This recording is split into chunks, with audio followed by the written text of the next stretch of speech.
When you interact with modern AI today, it feels, well, like staring into this perfectly sealed, completely impenetrable black box. Oh, absolutely. It's totally opaque to most people. Right. You type in a prompt, machine hums somewhere in some remote data center, and out pops a brilliant essay or, working Python code or a weekly meal plan. Yeah. It feels completely indistinguishable from magic. But today, for you listening, we're going to take a crowbar, pry open that black box, and look at the exact bare-bones machinery underneath. We want to just strip away the illusion. I love that because the sheer scale of the math in something like ChatGPT usually makes that kind of visualization impossible. I mean, you simply cannot hold hundreds of billions of parameters in your head. No human can. It's just too much. Exactly. But the core mechanics, the actual algorithms driving that massive system, they're entirely graspable if you just shrink the scale down. Which brings us to our single, incredibly dense source for this deep dive. It's a February 2026 blog post by Andrej Karpathy. He released this project called MicroGPT. Yes, the MicroGPT post, it's a classic already. It really is. And the kicker here is that this is a complete working GPT model written in a single file of just 200 lines of pure Python code. That's it, 200 lines. Right, with absolutely zero external dependencies. He actually calls it an art project because it's so elegant, it breaks perfectly across 3 columns of text. He even sells the code printed as a triptych on his art store. Which is amazing. And while 200 lines sounds impossibly small to contain an AI, Karpathy points out that this file holds the complete algorithmic essence of a modern large language model. Like everything is in there. Everything. It contains the dataset, the tokenizer, the autograd engine, the neural network architecture, the optimizer, the training loop, and the inference loop. Wow. Yeah, everything else used by the major tech giants is, well, it's fundamentally just about efficiency, parallel processing, and unimaginable scale. Okay, let's unpack this step by step. Because before any machine can actually learn, it needs raw material to learn from, right? And it needs a way to actually read that material. Precisely. You need data. Now, a frontier model trains on trillions of words scraped from the open internet. But to keep MicroGPT entirely self-contained within those 200 lines, Karpathy feeds it a vastly simpler data set. It uses just 32,000 names. Yeah, just formatted very simply, one name per line. Right. But a neural network cannot actually process the letters making up the word Emma. The architecture strictly requires numerical inputs. Right, which means we need a tokenizer. Its whole job is to convert text into a sequence of integers. And production models use these incredibly complex chunking algorithms, right, to group letters together. They do. But MicroGPT uses the absolute simplest method possible. It just scans the 32,000 names, finds every unique character, which happens to be just the 26 lowercase letters of the English alphabet, and assigns each one a number based on its sorted index. So A becomes 1, B becomes 2, all the way down to Z is 26. Yep, exactly. But wait, a common trap here, I think, is assuming the math inside the neural network treats Z as somehow like worth more than A, simply because 26 is a larger integer. Does the model think Z is heavier or more important? That's a great question, but no, the integer values carry absolutely zero mathematical weight in that sense. They are purely discrete symbols serving as lookup keys. Oh, I see. Yeah, the model could just as easily use 26 different colors or 26 different emojis. The number is just an ID tag. Got it. But the vocabulary isn't actually 26 tokens, is it? The text says 27. Right, good catch. It's 27. The extra token is the special delimiter called BOS, which stands for beginning of sequence. Okay, so how does that work? Well, during the data preparation phase, every single name gets wrapped in this specific token. So the name Emma is translated into the integer sequence representing BOS, EMMA, and then BOS again. So that delimiter basically teaches the model the concept of a boundary. Exactly. Without it, the model would just see an infinite running string of characters. It needs that punctuation to know exactly where a discrete document, in this case, a single name, starts and ends. Okay, that makes sense. So once the text is converted into math, Karpathy introduces the model's parameters. In MicroGPT, there are exactly 4,192 parameters. That's the magic number for this script. Right. And the text mentions these start out drawn from a simple Gaussian distribution. Now, for you listening, a Gaussian distribution just means a standard bell curve of random noise. It's basically the mathematical equivalent of television static. Yeah, that's a perfect way to describe it. Those 4,192 random numbers represent the entirely blank slate of the model's knowledge. It knows absolutely nothing at this point. Nothing at all. And to put that number into perspective, the original GPT-2 model released years ago had 1.6 billion parameters. Wow, billion with a B, and here we have 4,000. Yeah, but those 4,000 random numbers in MicroGPT are what will eventually be shaped to hold the statistical patterns of human names. Okay, so the raw materials are prepped, the text is mathematically encoded, and the parameters are set as random static. The next mechanical hurdle is how the model actually computes relationships between these letters, right? Right, moving into the engine room. So when a token enters the architecture, it first hits the embeddings layer. Now, the token 5 is just a meaningless integer, so the embedding layer swaps it out for a learned vector, like a dense list of numbers. Yes, and it does something really clever here. It doesn't just embed the identity of the token. It creates a separate vector for the token's specific position in the word. Oh, right. Because where the letter is matters. Exactly. It adds them together so the model registers both what the token is and where it sits in the sequence. The identity of the letter M is fundamentally different if it's the first letter of a word versus the third letter. Right. Positional encoding basically gives the model a sense of space and sequence. Exactly. And from the embeddings layer, the data flows into two distinct types of blocks. The first is the MLP, or multi-layer perceptron. Yeah, the source text refers to the MLP as the place where the model does its local thinking. Mechanically, I read that as the model isolating a single position, let's stick with the letter M, and running it through a series of internal math filters. Yeah, that's a good way to picture it. It's trying to extract hidden features or abstract concepts about that specific M, completely independent of the rest of the word for a moment. Right. The MLP is looking inward at the representation of that single token. But the part that really defines a transformer model, the mechanism that actually allows it to process context, is the attention block. Ah, the attention block. This is where the famous Q, K, and V matrices operate. The query, key, and value. Yes, the heart of the beast. The math gets extremely dense here. Let me try to visualize Q, K, and V with an analogy. For it. Imagine a busy corporate office where everyone is working on different parts of a project. I'm sitting at my desk, and I need a specific budget report to finish my current task. I write down exactly what I'm looking for on a sticky note. That is my query. Meanwhile, every other person in the office is wearing a name badge that broadcasts what they specialize in. That's their key. I like this. So I walk around holding up my query sticky note, comparing it to everyone's key name badge. When I find a coworker whose key matches my query perfectly, they hand over the actual budget document that we're holding. And that document is the value. That maps perfectly to Karpathy's specific example, Right. using the name Emma. If the model is processing the second M, it projects those three vectors. Right. The second M projects a query that might translate to, say, have any vowels appeared recently in the sequence? It checks the earlier tokens. And the letter E has a key vector that broadcasts, I am a vowel. So the query from the M and the key from the E align mathematically. Exactly, creating a high attention weight. And once that connection is established, the value vector of the E flows forward and is added to the current position of the M to help inform what the model should predict next. That makes so much sense. If we connect this to the bigger picture, attention is really just a token communication mechanism. It's the sole mechanism in the entire architecture where a token communicates with tokens from the past.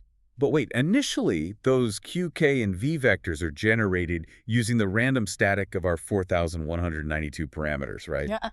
The model doesn't inherently know how to ask for vowels or broadcast that it is one. Right, it's completely clueless at first. So it's going to make terrible predictions. Yeah. Which means we need a mechanism to fix those parameters when it guesses wrong. Yes, and that mechanism relies on autograd and the chain rule. Oh boy, calculus. Don't worry.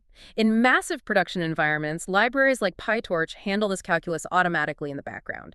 But Karpathy strips that away and implements it from scratch using a single Python class he calls value. Yeah, this value class is fascinating. It basically wraps a single number, but it acts like a surveillance camera for math. That's a great analogy. Every time two numbers interact, whether they add, multiply, take a logarithm, whatever, the class remembers exactly what inputs created the output, and it calculates the local derivative. It leaves a paper trail. Exactly. To map the chain rule to the real world, imagine a giant corporation again. The CEO at the very top looks at the quarterly earnings, and sees they lost $10 million. Ouch. Right. The CEO represents the final error of the model. That anger flows backward. The CEO yells at the VP of sales. The VP of sales yells at the regional director. The regional director yells at a specific branch manager. It cascades down. Yep. By multiplying the responsibility down the chain of command, the company figures out exactly which individual employee at the bottom needs their salary adjusted to fix the $10 million loss. That's hilarious and totally accurate. Karpathy actually uses a physics analogy in the text to bypass the scary calculus symbols. He notes that if a car travels twice as fast as a bicycle, and a bicycle is 4 times as fast as a walking man, Okay, track it. then the car travels 8 times as fast as the man. You simply multiply the rates of change along the path. The autograd engine applies this backward through the massive plumbing system of the neural network. Okay, so if parameter A is multiplied by parameter B, the engine tracks that interaction. If working backward reveals that the final derivative for A is 4.0, it means adjusting A upward by a tiny fraction, say 0.001, will increase the total error of the model by about 4 times that amount. Precisely. It maps out a massive gradient landscape. It tells the algorithm exactly which direction and how steeply to nudge every single one of those 4,192 parameters to lower the error. But the mechanism of tracking those errors implies that we have to generate the errors first.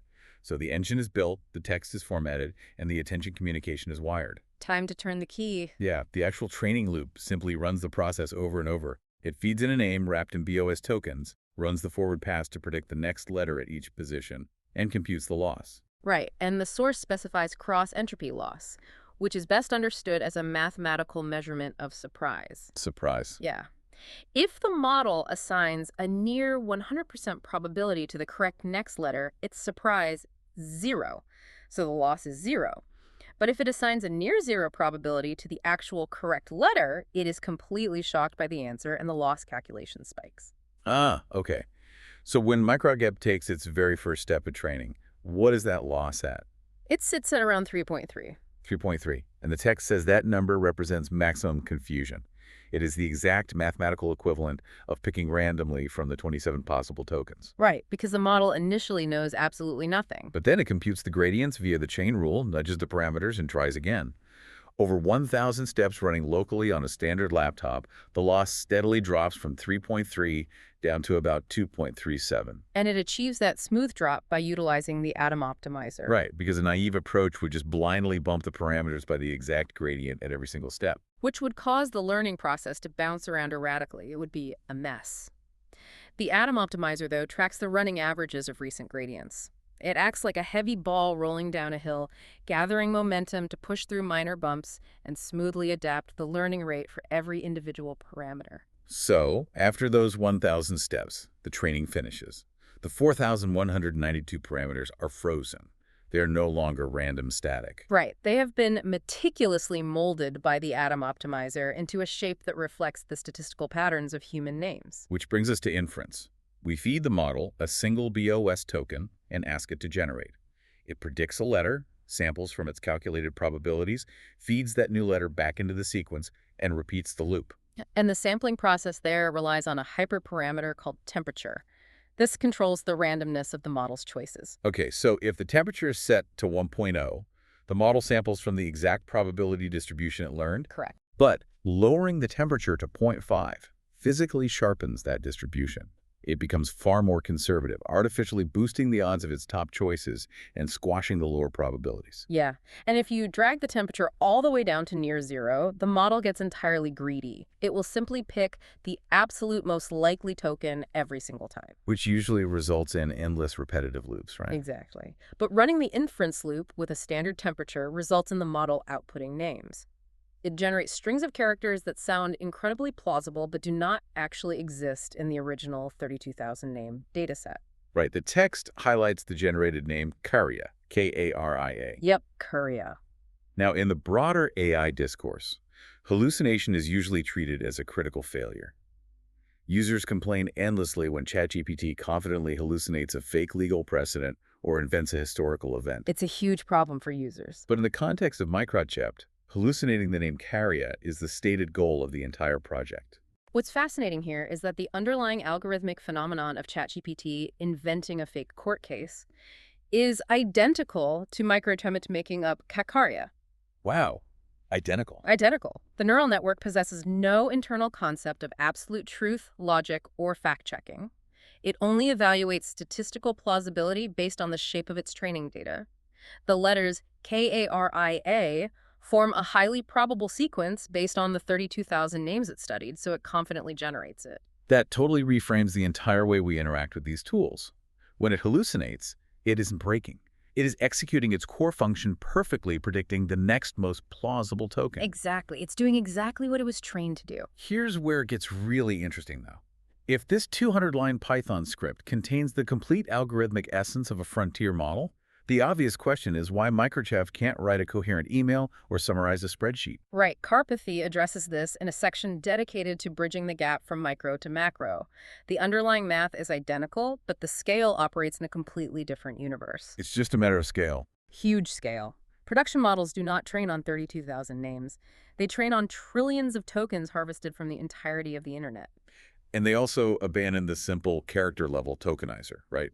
Frontier models use subword tokenizers, specifically algorithms like byte pair encoding or BPE. Yes, BPE is standard now. Instead of assigning a number to single letters, BPE scans the internet data and merges highly common sequences like the word "the" or the suffix "ing into single, discrete tokens. Which balloons the vocabulary size from MicroGPT's 27 all the way up to around 100,000 unique tokens. And the computational hardware scales just as violently.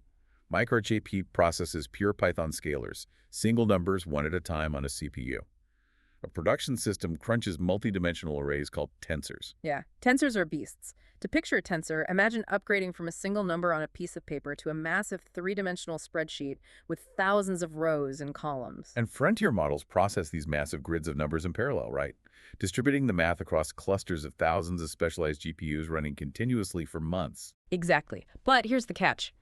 Even after spending millions of dollars and months of compute on that massive scale, the resulting base model is still fundamentally useless as an assistant. Really? Still useless? Yeah, it is just a highly advanced document completer. If you prompt a raw base model with a question, it might just generate more questions because it learned from internet forums where lists of questions are common. Oh, that makes sense. So turning that base model into a chatbot requires a two-part phase called post-training. First is SFT, or supervised fine-tuning. Right. The engineers basically swap out the messy internet data for thousands of highly curated, perfectly formatted conversational examples. The model runs the exact same training loop we discussed, but now it learns the specific statistical pattern of a helpful Q&A format. And the second phase of post-training is RL, or reinforcement learning. The model generates multiple responses to a prompt, and a human or an automated scoring algorithm grades them. Giving it a score. Yes.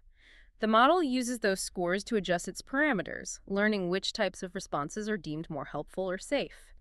But beneath the SFT and the RL, the core engine is still just predicting the next token based on attention and the chain rule. That demystification of the core engine really resonated deeply across the developer community, too. The blog's comment section highlights a user named Vincent Abruzzo, who ported this exact logic into assembly language and actually ran a functioning language model on a Super Nintendo. That is just wild to me. A Super Nintendo. I know, right?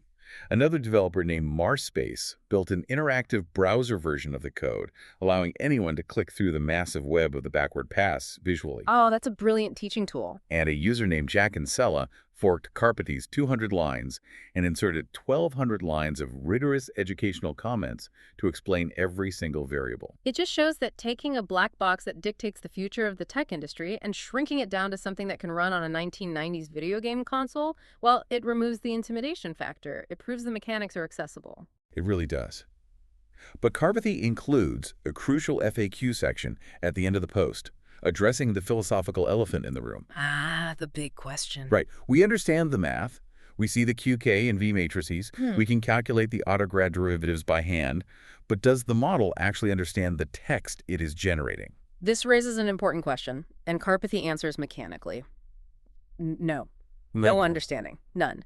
There is no spark of magic inside the box. It is ultimately just a massive math function mapping a sequence of input tokens to a probability distribution over the next token.